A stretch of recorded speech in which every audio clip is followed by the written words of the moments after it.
ان اللہ وملائکتہ یصلون علی النبی یا ایھا الذین آمنوا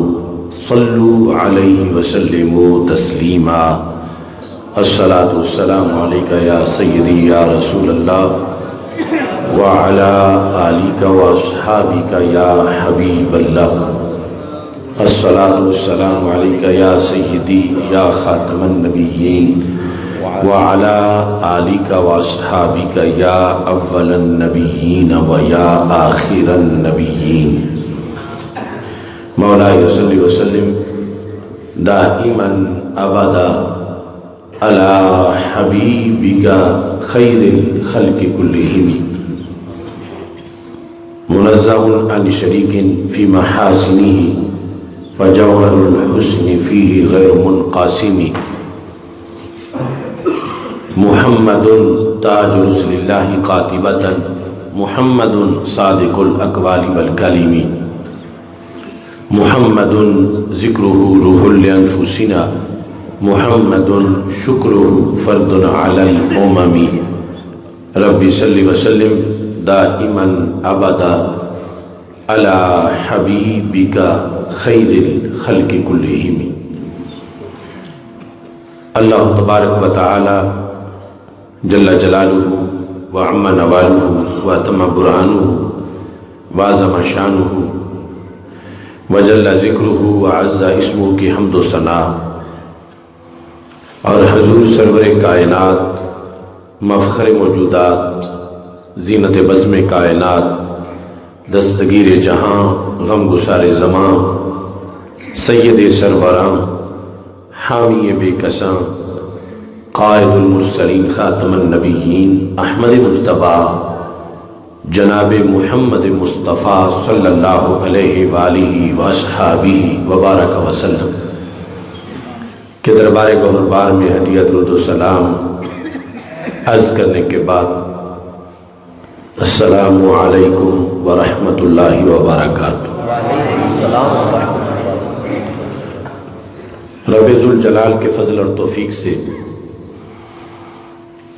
محترم محمد نعیم صاحب، محترم محمد وسیم صاحب کی والدہ محترمہ مرحومہ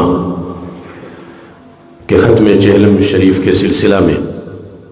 ہم سب کو اس عظیم الشان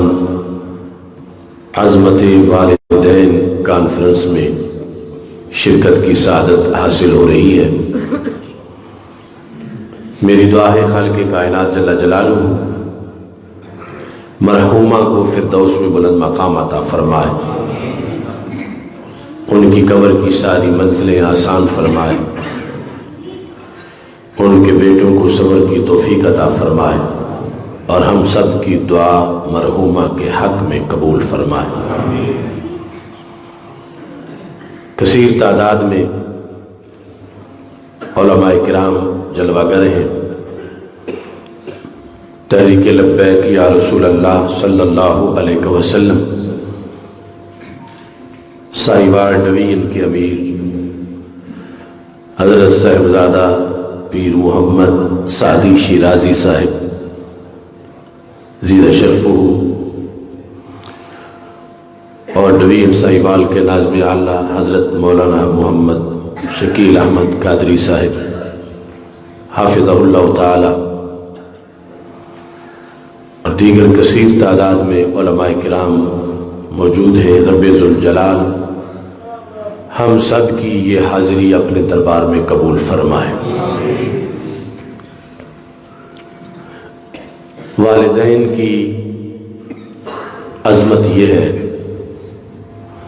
کہ قرآن مجید برہان رشید میں سورہ بنی اسرائیل میں رب ذوالجلال نے جہاں اپنی عبادت کا حکم دیا تو اس کے ساتھ ہی والدین کے ساتھ حسن سلوک کا حکم دیا۔ وَقَضَىٰ رَبُّكَ أَلَّا تَعْبُدُوا إِلَّا إِيَّاهُ وَبِالْوَالِدَيْنِ إِحْسَانًا، حکم دیا ہے تمہارے رب نے کہ عبادت تو صرف اسی کی کرو اور والدین کے ساتھ حسن سلوک کرو۔ نبی اکرم نور مجسم شفیع معظم صلی اللہ علیہ وسلم سے جب پوچھا گیا، آپ نے بڑے جامع کلمات کے اندر والدین کا مقام بیان کیا، فرما ہما جنتوں کا و ناروں کا، تیرے والدین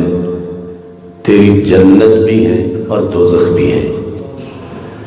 اگر تو نے ان کا ادب کیا، احترام کیا، ان کے حقوق پورے کیے، ان سے حسن سلوک کیا،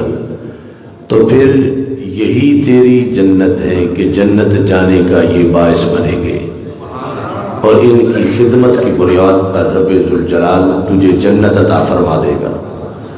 اور اگر تو نے ان کی نافرمانی کی، ان کو ستایا، تو پھر یہی معاذ اللہ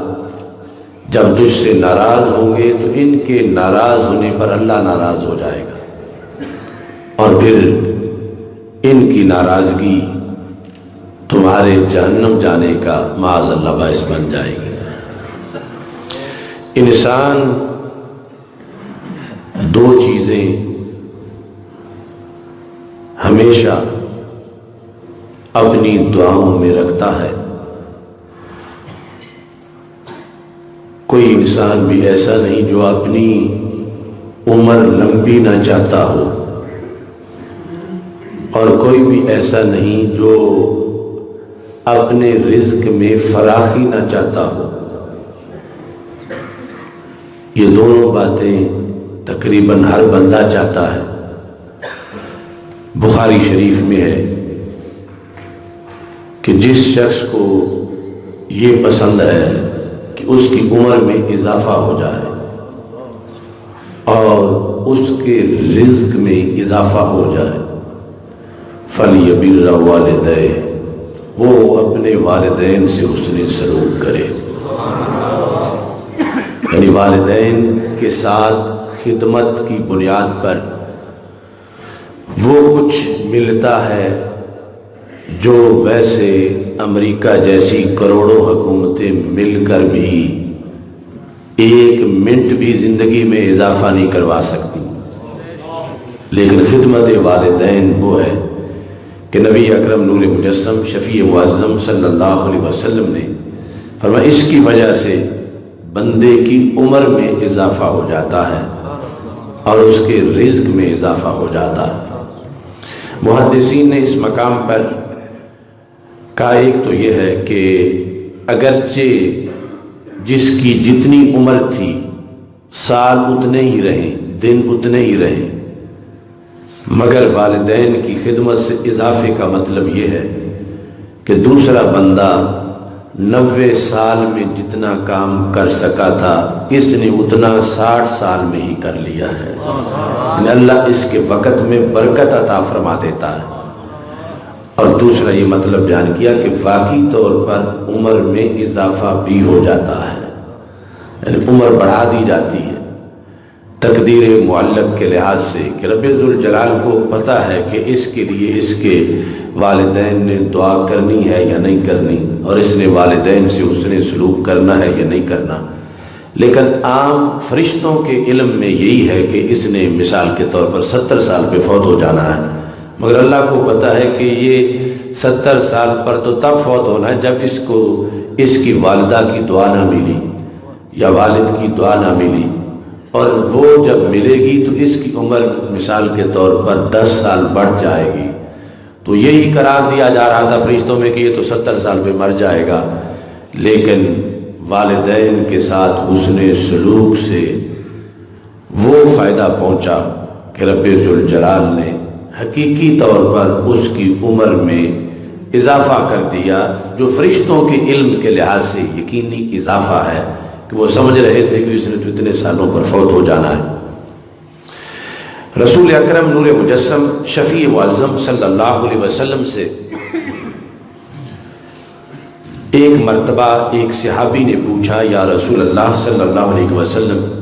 کیا والدین کے وصال کے بعد بھی ان کا کوئی حق ہے کہ جو بندے پہ باقی رہ جاتا ہے؟ زندگی میں تو ان کے حقوق اسلام نے بیان کیے، ان کو کھانا کھلانا، اچھے کپڑوں کا اہتمام کرنا، ان کے پاؤں دبانا، ان کے سامنے ادب سے بولنا، لیکن جب وہ دنیا سے چلے جائیں تو کیا پھر بھی کوئی حق باقی رہ جاتا ہے؟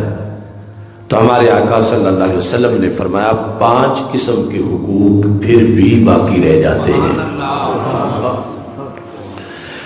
یہ 5 حقوق اگر ہم سارے یاد رکھیں تو اس سے یاد کر کے اس پر عمل کریں تو ہماری سوسائٹی کے بہت سے مسئلے خود بخود حل ہو جاتے ہیں۔ ہم میں سے کوئی بھی ایسا نہیں کہ جس کے والدین نہ ہوں، بعض ہیں جن کے دنیا سے چلے گئے، یا ان میں سے ایک، کچھ خوش نصیب ہیں کہ جن کے ابھی دنیا میں موجود ہیں۔ تو یہ حدیث ہم سب کے نصاب کا حصہ ہے۔ کوئی بھی ایسا نہیں کہ وہ کہے میں تو ویسے دنیا میں آیا ہوں، میرے والدین ہیں ہی نہیں، تھے دنیا سے چلے گئے یا دنیا میں موجود ہیں۔ تو یہ اسلام کا حسن ہے کہ رسول اکرم نور مجسم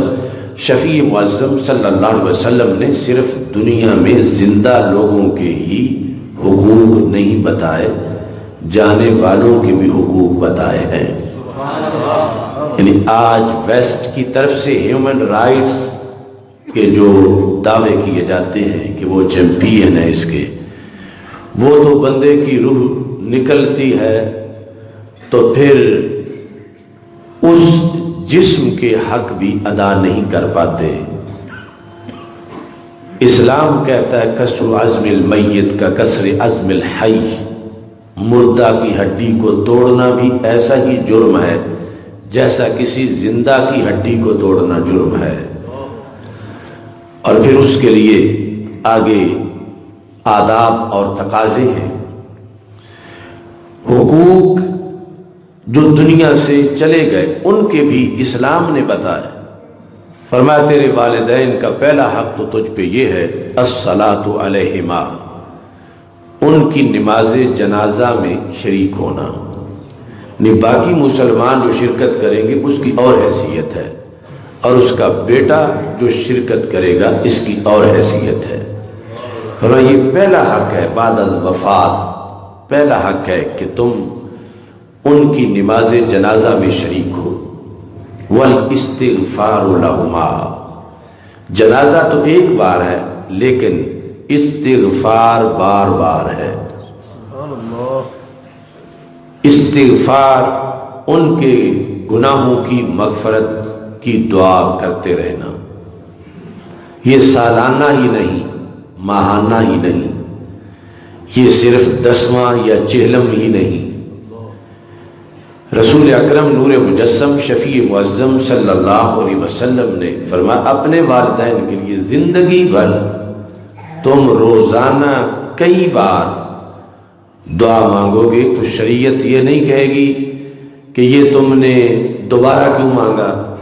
کیونکہ یہ وہ دعا ہے کہ جو رب ذوالجلال خود حکم بھی دے رہا ہے کہ مجھ سے مانگو اور ساتھ طریقہ بھی بتا رہا ہے۔ وَقُلْ رَبِّ ارْحَمْهُمَا كَمَا رَبَّيَانِي صَغِيرًا، اللہ خود فرماتا ہے کہ تم اے والدین کے ہونہار فرزند تم مجھ سے کہو رب ارحمہما، میرے والدین پہ رحم کر اے رب، کما ربیانی صغیرا، جیسے میری چھوٹی عمر میں انہوں نے مجھے بڑی محبت اور شفقت سے پروان چڑھایا تھا۔ تو جس نے قبول کرنی ہے وہی حکم دے رہا ہے اور پھر ساتھ طریقہ بھی بتا رہا ہے۔ یہ امت ویسے ہی دعا کے لحاظ سے باقی امتوں سے ممتاز اور منفرد ہے۔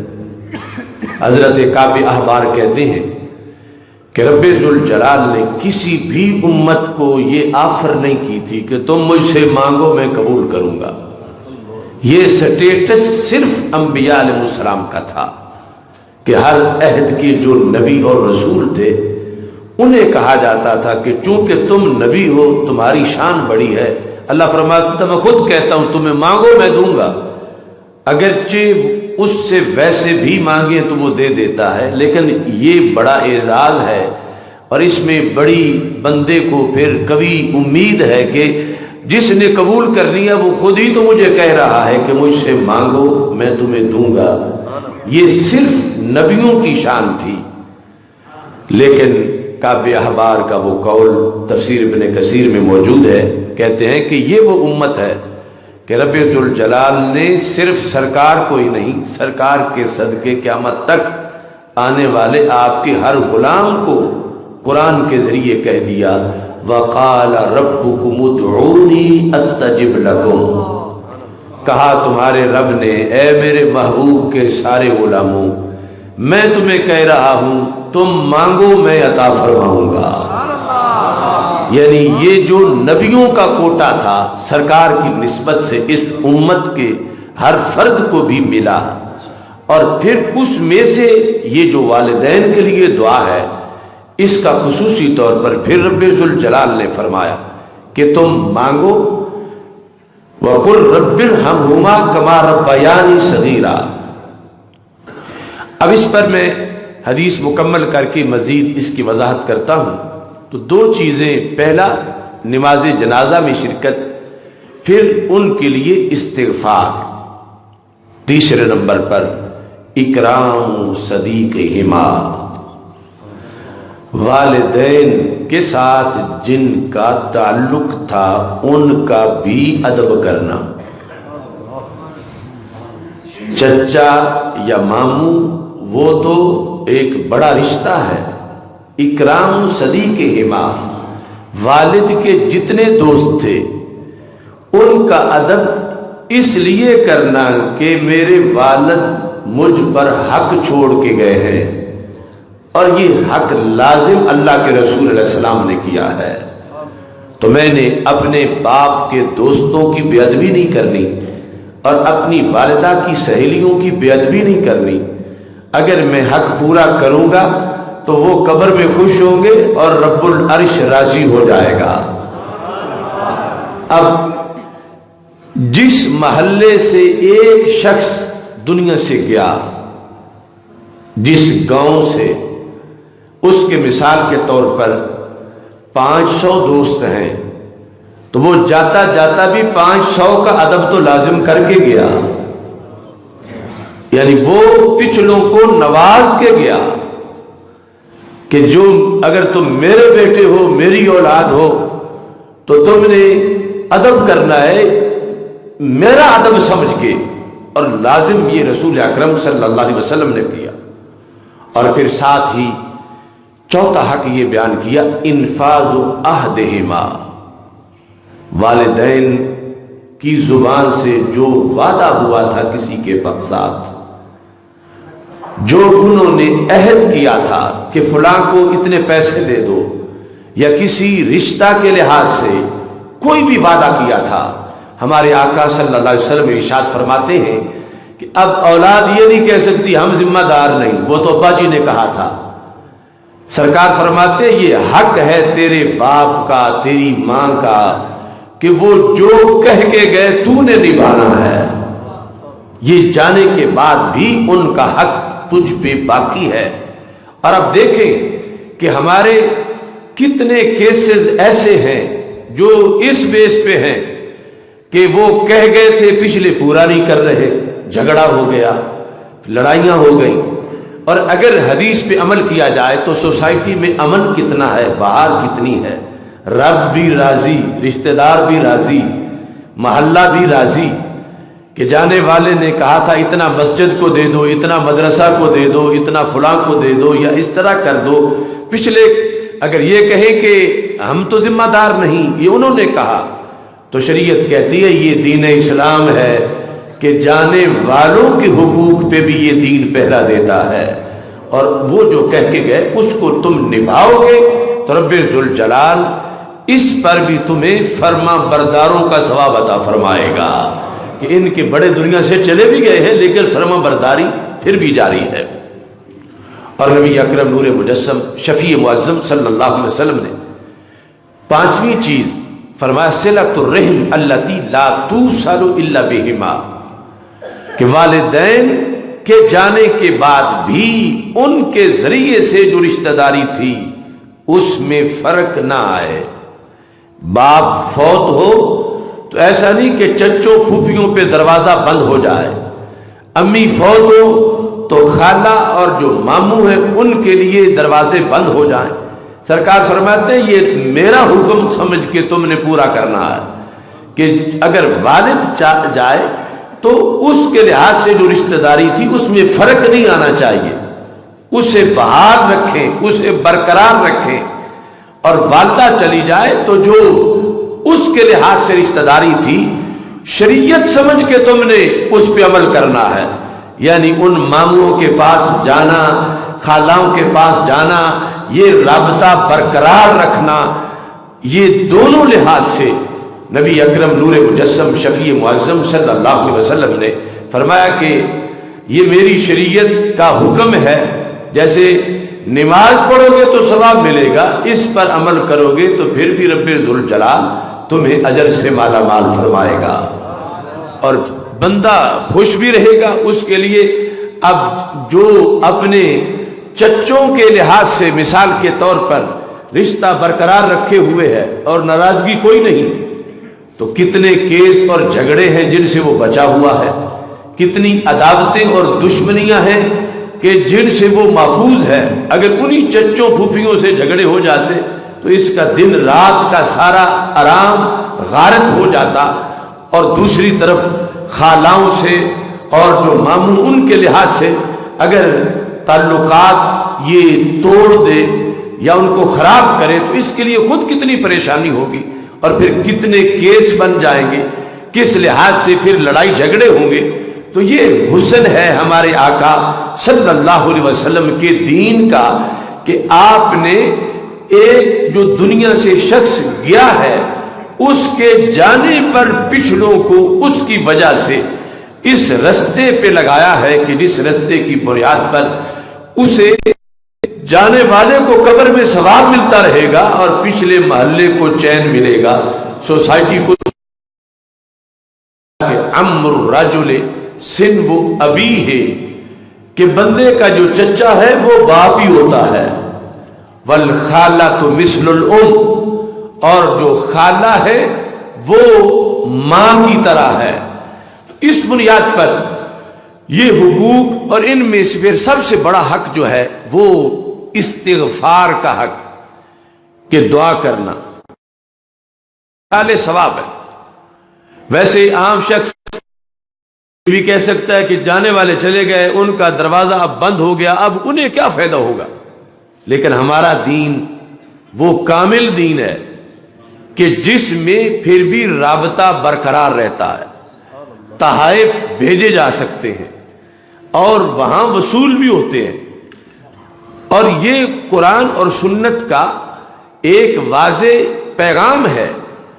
ایصال ثواب یہ ہے کہ عمل ایک کا ہے، فائدہ دوسرے کو بھی ہو سکتا ہے۔ اب جس طرح کہ یہ اللہ کا حکم ہے کہ دعا کرو اپنے والدین کے لیے، تو ظاہر ہے کہ والدین تو قبر میں ہیں، جس کے چلے گئے تو پچھلا دعا کر رہا ہے، تو فعل تو بچے کا ہے، لیکن فائدہ صرف اسے ہی نہیں، فائدہ ان کو بھی ہے۔ اگر فائدہ نہ ہونا ہوتا تو رب تو فضول کاموں کا حکم ہی نہیں دیتا، وہ کیوں فرماتا کہ تم ان کے لیے دعا کرو؟ جب وہ فرما رہا ہے تو یقیناً اس نے اس دعا کے نتیجے میں انہیں نوازنا ہے۔ تو یہی وجہ ہے کہ جب ہمارے آقا صلی اللہ علیہ وسلم سے یہ پوچھا گیا، صحیح بخاری شریف میں یہ حدیث شریف ہے کہ ایک شخص نے کہا ان اختی نظرت ان تحج وانہا ماتت، کہ یا رسول اللہ صلی اللہ علیہ وسلم میری ہمشیرہ نے نظر مانی تھی حج کرنے کی، لیکن حج کرنے سے پہلے ہی فوت ہو گئی ہیں، تو کیا ایسا ہو سکتا ہے کہ حج میں کروں اور نظر میری بہن کی پوری ہو جائے؟ یہ صحیح بخاری شریف ہے۔ تو ہمارے آقا صلی اللہ علیہ وسلم نے یہ نہیں ہو سکتا کہ اب وہ دنیا سے چلی گئی، عمل کا دروازہ بند ہو گیا، یہ نہیں فرمایا، بلکہ توجہ کرو سننے کی طرف سے نہ کوئی اٹھے. اب کیا ہے؟ فرمایا کہ جواب ہی نہیں دیا بلکہ جواب دینے کا طریقہ بھی پڑھا دیا کہ جتنا کچھ قرآن و سنت میں ہے وہ سب کچھ ہے. جب کوئی نیا مسئلہ آئے تو اسی کو دیکھ کر جو پہلے پڑا ہوا ہے نئے مسئلے کو حل کرنے کا طریقہ ہمارے آقا صلی اللہ علیہ وسلم نے جواب میں سمجھا دیا. آپ نے پوچھا لو کان علیہ دین اکنت قاضیہ، یہ جو تم نے مسئلہ مجھ سے پوچھا حج والا، یہ کچھ دیر کے لیے سائڈ پہ رکھو، تم میرے سوال کا جواب دو. اگر تیری ہمشیرہ پہ قرض ہوتا اور وہ قرض ادا کیے بغیر فوت ہو جاتی تو بتاؤ تمہارے اپنی جیب سے پیسے دینے سے اس کا قرض ادا ہوتا یا نہ ہوتا؟ تو صحابی نے کہا یا رسول اللہ صلی اللہ علیہ وسلم یہ تو مجھے بھی معلوم ہے کہ میں اپنے پیسے دے کے قرض اتاروں گا تو اتر جائے گا. تو فرمایا فقد دین اللہ فہو احق بالقضاء، پھر اللہ کا بھی قرض پورا کر دو، وہ زیادہ حقدار ہے کہ اس کا قرض پورا کیا جائے. نعرہ تکبیر، نعرہ رسالت، لبیک لبیک لبیک یا رسول اللہ، لبیک لبیک لبیک یا رسول اللہ، لبیک لبیک لبیک یا رسول اللہ، لبیک لبیک لبیک یا رسول. تو بخاری شریف میں مختلف رشتوں کے لحاظ سے کسی نے باپ کے بارے میں پوچھا، کسی نے ماں کے بارے میں پوچھا. نبی اکرم نور مجسم شفیع معظم صلی اللہ علیہ وسلم نے یوں سوال سے سمجھایا، اور یہ بھی کہ جو آتا ہو اس علم سے آگے مزید کس طرح مسائل حل کیے جا سکتے ہیں، کہ ایک ہے حق مالی اور ایک ہے حق بدنی، اور ایک وہ جو بدنی بھی ہے اور مالی بھی ہے. تو مالی کے لحاظ سے سوال کیا کہ تم بہن کی جگہ مال دو تو تم خود مان رہے ہو کہ قرض ادا ہو جائے گا، تو پھر حج جو ہے وہ مالی بھی ہے بدنی بھی ہے. تو طواف تم کرو گے، احرام تم باندھو گے، وقوف تم کرو گے، تھکاوٹ تمہیں ہوگی، گناہ تمہارے بھی جھڑ جائیں گے اور نظر تمہاری بہن کی بھی پوری ہو جائے گی. یہ ہے ایصال ثواب کہ جو پر حق ہے قرآن و سنت کے لحاظ سے اور دعا کے لحاظ سے. جیسے پہلے میں نے وجوہات بیان کی، اس کی مزید قبولیت کے لحاظ سے ہمارے آقا صلی اللہ علیہ وسلم نے کچھ ہمیں طریقے بتائے کہ کس طرح یہ منظور ہوتی ہے. اور یہی وجہ ہے کہ ہم یہ جو اجتماعی طور پر کل شریف یا چہلم شریف یا عرس شریف یا ختم شریف کہ سارے بیٹھ کے دعا کرتے ہیں، نہ جانے کون وہ ہے کہ جس کے صدقے سب کی قبول ہو جائے. اور مسلم شریف میں ہے ہمارے آقا علیہ السلام فرماتے ہیں مجتمع قوم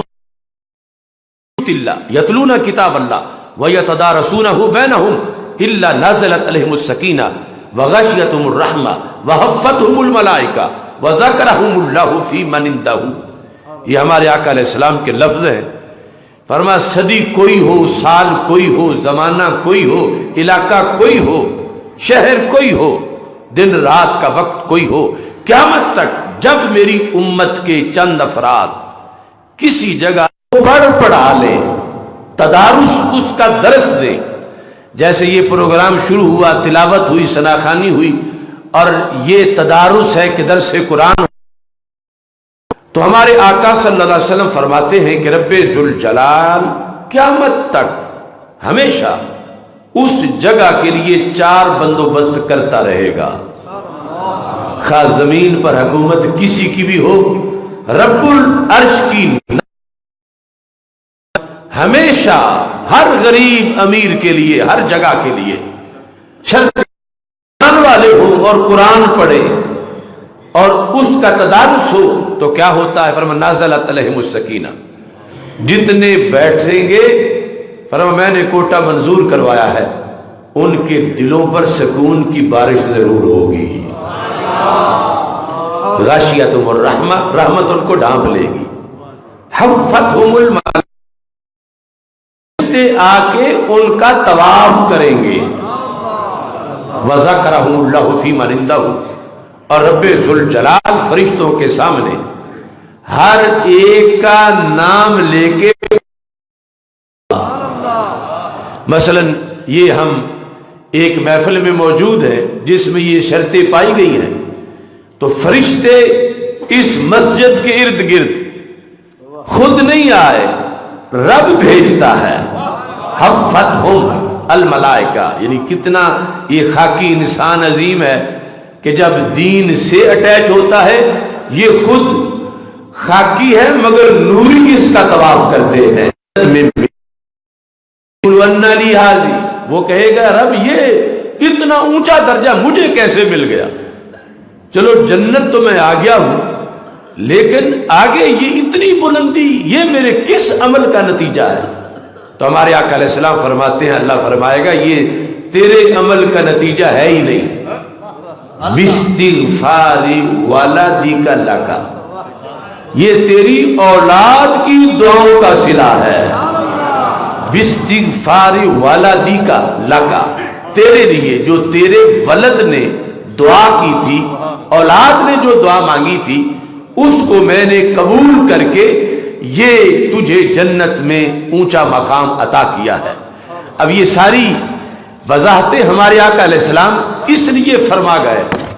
یعنی یہ ساری غیب کی باتیں ہیں. اور اگر ہم مرتے اور پھر آگے جا کے ہمیں پتہ چلتا تو پھر افسوس کرتے رہتے، کاش کہ دنیا میں پتہ ہوتا تو ہم کتنا کسی کا بھلا سوچ لیتے، کتنا ہمارا کوئی بھلا سوچ لیتا. تو اس بنیاد پر نبی اکرم نور مجسم شفیع معظم صلی اللہ علیہ وسلم نے پھر اگلی حدیث کے اندر صرف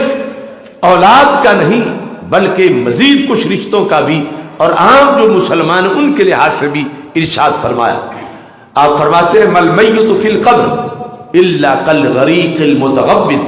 ينتظر دعوی تلحقه من اب او ام او اخ او صدیق. قبر کا جو معاملہ ہے یہ آج سے کروڑ مرتبہ ٹیکنالوجی ترقی کر جائے پھر بھی یہ قبر کے بارے میں ہم، چونکہ وہ برزخ ہے، قبر سے مراد گڑا نہیں، اور برزخ تو وہ ہے کہ جب فوت ہونے والا ابھی گھر کے صحن میں چارپائی پہ لٹایا گیا تھا، پردہ تو اس وقت آ گیا تھا. اب کون سی سائنس قبر کے اندر سے مٹی سے شعائیں گزار کے وہ ہمیں بتائے، یہ جو سب لیٹا ہے سب نے بخاری ہے کہ اس وقت بھی ہمیں نہیں پتا چلتا، اس کے کچھ معاملات اس وقت بھی ہو رہے ہوتے ہیں. ہمارے آقا علیہ السلام فرماتے ہیں ان کانت صالحۃ فقالت قدمونی، اگر وہ نفس نیک ہے وہ کہتا مجھے جلدی لے چلو، مجھے جلدی لے چلو، جنازہ میرا جلدی پڑھو، مجھے دفن جلدی کرو، یعنی اسے وہ آگے اس کے لیے جو سہولتیں ہیں وہ نظر آ رہی ہیں، اور وہ کہتا ہے میں لیٹ ہو رہا ہوں. اور اگر وہ برا ہے تو وہ کہتا ہے این تذهبون بها، چیختا ہے چلاتا ہے مجھے کہاں لے جا رہے ہو، اسے آگے عذاب نظر آ رہا ہے. اور یہ آوازیں سرکار کا فرمان ہے. صحیح بخاری شریف میں سینکڑوں ہزاروں کتابوں میں سند صحیح سے یہ حدیث موجود ہے، اور کبھی کسی کو وہ لیٹے ہوئے کی آواز تو نہیں آئی. سرکار نے خود فرمایا یسمع صوتها کل شیء الا الانسان، وہ جب بولتا ہے تو یہ نہ کہنا کہ ہمیں تو نہیں آواز آ رہی، فرمایا رب تمہیں سننے ہی نہیں دیتا. یسمع صوتها کل شیء، ہر شے اس کی آواز سنتی ہے. بکری ہے گھر میں تو وہ بھی سنتی ہے، مرغی ہے تو وہ بھی سنتی ہے، الا الانسان، انسان نہیں سنتا. کیوں؟ فرمایا اس انسان کا ہے. بکری سن لے تو پھڑکے گی نہیں کیونکہ اس کی جنس کا تو فوت نہیں ہوا. مرغی سن لے تو اس کو اس سے صدمہ نہیں ہوگا کیونکہ اس کی کے قبیلے کا تو فوت نہیں ہوا. اور اگر انسان سنے گا اس کی آواز کو جس کے بارے میں اسے یقین تھا کہ یہ تو فوت ہو گیا ہے، اور اگر وہ بولنا شروع کر دے گا، سرکار فرماتے ہیں لَصَائِقَا، یہ انسان بے ہوش ہو کے گر پڑے گا، تو اس کو سنائی نہیں دیتا۔ اب جس کے بارے میں سامنے لیٹا ہوا ہو اور پردہ شیشے کا بھی نہ ہو، ہمیں نہیں پتا چل رہا، قبر میں کیسے پتا چلے گا؟ یہ رسول پاک صلی اللہ علیہ وسلم کا احسان ہے کہ آپ نے وہ سارے معاملات کھول کے صحابہ کے سامنے بیان کر دیے۔ فرمایا کہ جب قبر میں انسان جاتا ہے تو آدھو روح فی جسدہ ہی، اس کی روح اس کے جسم میں واپس لوٹا دی جاتی ہے۔ یہ حدیث صحیح ہے۔ پتھر سے فرشتے سوال نہیں پوچھتے، زندہ سے پوچھتے ہیں، اور صرف روح نہیں لوٹائی جاتی بلکہ وہ قبر والا پہلے سے ایڈوانس ہو چکا ہوتا ہے، یعنی کئی اس کی قوتیں پہلے سے تیز ہو چکی ہوتی ہیں۔ آپ نے قبر کا جو سارا ماحول عربی میڈیم ہے، فرشتے سوال عربی میں کریں گے۔ بندہ سائیوال کا تھا، ساری زندگی عربی پڑھی نہیں تھی، فرشتے پوچھتے ہیں مر ربو کا، تو یہ نہیں کہہ سکتا کہ میری بولی بولو، میں تو تمہاری بات ہی نہیں سمجھ رہا، سوال سمجھوں تو جواب دوں، اگر تم نے مجھے فیل کیا تو میں نہیں مانوں گا، ایسی بات نہیں چلتی۔ وہ قبر والا عربی سمجھتا بھی ہے، عربی بولتا بھی ہے، جبکہ دنیا میں اس کام کے لیے پڑھنا تھا، یہ قبر میں جا کر ایڈوانس ہو گیا۔ اور اس طرح کی صورتحال ہے کہ ہم بیٹھے ہوں کمرے میں، دروازہ اچھی طرح بند ہو، سین میں کوئی چل رہا ہو، ہمیں پتہ نہیں چلتا کیونکہ قدموں کی آہٹ معمولی سی ہوتی ہے۔ مگر بخاری شریف میں ہے کہ جب تم کسی کو دفن کر کے واپس لوٹتے ہو، اِنَّهُ لَيَسْمَعُ قَرْعَ نِعَالِهِمْ، وہ تو قدموں کی آہٹ بھی سنتا ہے، حالانکہ قدموں کی آہٹ کوئی سپیکر کی آواز تو نہیں، وہ تو معمولی سی آواز ہے۔ اور اصل غلطی لوگوں کو یہ لگتی ہے کہ وہ جو برزخ کے مسئلے میں قاعدے کرتے ہیں، یہ جتنا بھابیزم یا اس طرح کے لوگ جو کہتے ہیں یہ قبر بت ہیں یا یہ ہے وہ ہے، یہ سب سے مین غلطی یہ ہے کہ بات برزخ کی کرتے ہیں اور کلیہ دنیا کے لگاتے ہیں۔ اب یہ دنیا ہے نا کہ میں بول رہا ہوں اور میری آواز تمہیں سنائی دے رہی ہے، اور وہ ہوا کے ذریعے سے ویوز میری آواز کو اٹھا کے تم تک پہنچا رہی ہے، اور اگر یہ درمیان سے ہوا نکال دی جائے کسی طریقے سے تو تجھے میرے ہونٹے تو نظر آئیں گے، سنائی کچھ بھی نہیں دے گا۔ جیسے شیشے کے پار کوئی بیٹھ کے بول رہا ہو، یا ٹی وی کی سکرین پر جس کی آواز بند کر دی گئی ہو اور بولتا کوئی نظر آ رہا ہو، تو یہی صورتحال بن جائے گی۔ اب ادھر زمین میں قبر ہے، ہوا بند ہے، جو سنائی دینے کا دنیا کا نظام ہے وہ تو معطل ہو گیا ہے، لیکن پھر بھی سرکار فرماتے ہیں وہ تمہارے قدموں کی آہٹ بھی سنتا ہے۔ اب نہ سننا اس لیے ہے کہ ہم دنیا کے قانون لے کے بیٹھے ہیں کہ وہ تو مٹی ہوا بند ہے، کیسے اندر ہوا وہ آواز جائے، تو ہر کام برزخ کا میرے پاس سینکڑوں دلیلیں ہیں کہ وہاں یہ سارا جتنا ان کو شان اولیاء سمجھ نہیں آتی یا قبر کے معاملات، اور کہتے ہیں کہ کوئی کھڑی مورتی کو پوج رہا ہے، کوئی لیٹی مورتی کو پوج رہا ہے، میں تو کہتا ہوں جو قبر والوں کو بت کہے اس نے دین پڑھا تو کیا سونگا بھی نہیں ہے۔ یہ یہود اور سکھوں کی سوچ ہے، مسلمانوں کی سوچ وہ ہے جو رسول اکرم نور مجسم شفیع معظم صلی اللہ علیہ وسلم نے عطا کی ہے۔ اب دیکھو جب میں پاس ہو جاتا ہے، سیاستہ کی حدیث ہے، اس کی قبر حد نظر تک کھول دی جاتی ہے۔ اب قبرستانوں میں بھیڑ کتنی ہے، مثلا ایک مرلے میں 3 قبریں ہیں اور تینوں ہی امتحان میں پاس ہو جائیں اب تینوں کی یہاں ہمارے دنیا کے قانون کے مطابق حد نظر تک کیسے کھلے گی؟ حد نظر کم از کم 25 ایکڑ لے لو، تو ایک کی 25 ایکڑ تک کھلی تو دوسرے کی پھر کہاں کھلے گی؟ آگے کی قبر ہے، آگے چوتھے کی شریف میں کہ تدفین کے بعد جب سوالات ہوتے ہیں تو بندے کو قبر میں بٹھایا جاتا ہے، یجلسانہ یاتیہ ملکان یجلسانہ، 2 فرشتے آتے ہیں اور اس کو بٹھاتے ہیں۔ اب یہ سارے بات لمبی شروع ہو گئی ہے، لیکن اس مرحلے سے ہم سب نے گزرنا ہے، اور سرکار نے بتایا اس لیے ہے کہ پہلے پتہ چل جائے گا تو کتنی آسانی ہو جائے گی۔ یہ ہمیں ٹیکنالوجی قیامت تک نہیں بتا سکتی، لیکن یہ نگاہ نبوت ہے جس نے سب کچھ بتایا ہے۔ تو نبی اکرم نور مجسم شفیع معظم صلی اللہ علیہ وسلم نے جو فرمایا کہ اس کو بٹھایا جاتا ہے، تو محمد بن سہل اسیمین بخاری کے اندر کہتا ہے یہاں پر مستشرقین کا بہت بڑا اعتراض ہے، اورنٹلسٹ جو ہے اسلام مخالف یہود و نصارہ، اسلام پڑھ کے جو اسلام پر اعتراض کرتے ہیں، کہ انہوں نے کہا ہے کہ یہ تمہارے رسول علیہ السلام کے جو لفظ ہے کہ اس کو بٹھایا جاتا ہے، تجربہ اس کے خلاف ہے، مشاہدہ اس کے خلاف ہے۔ وہ کیسے کہ ہم دیکھتے ہیں کئی لوگوں کو تدفین کے بعد جب اوپر جو کفن کے تھے ان کو دیکھنے سے لگتے ہی نہیں کہ اسے بٹھایا گیا ہے، کیونکہ لیٹا ہوا بندہ بٹھایا جائے تو کپڑا کھینچا جاتا ہے، کوئی دائیں سے کوئی بائیں سے۔